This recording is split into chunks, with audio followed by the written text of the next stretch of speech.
உங்கள் வாழ்க்கையை அடுத்த கட்டத்துக்கு கொண்டு போகும். நீ என்ன பண்ணாலும் நல்லதாண்டா பண்ணுற மச்சான், நீ உன்ன மாதிரி இருக்குமா, நீ தாண்டா, உன்னை தவிர யாரான்னு சொல்லிட்டு அவன் சொல்லுவான்ல, அவன் உங்கள் நல்ல நண்பன் இல்லை. தப்பு செய்யும்போது தப்பான பாதையில் போகிற, இது தப்பு, இதை விடு அப்படின்னு சொல்லுவான்ல, அவனை தேர்ந்தெடுத்துக்கோங்க.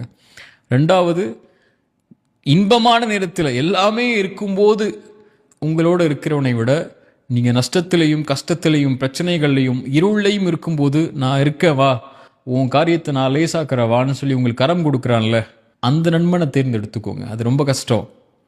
அல்லாட்ட கேளுங்க, ரப்பிட்ட கேளுங்க, எல்லாம் எப்படி ஒரு நண்பனை கொடியா அல்லான்னு சொல்லி எல்லாம் அனுப்புவான் ஸல்லல்லாஹு அலைஹி வஸல்லம். அதனால தான் நிறைய ஹதீஸ்களில் சொன்னாங்க, ஒரு சகோதரனுடைய முகத்தில் மகிழ்ச்சி ஏற்படுத்தினா சதக்கா.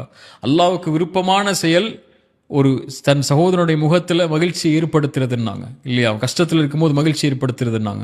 ஸல்லல்லாஹு அலைஹி வஸல்லம் சொன்னாங்க, யார் ஒரு சகோதரனுடைய சிரமத்தை எளிதாக்குவானோ அல்லாஹ் அவனுடைய சிரமத்தை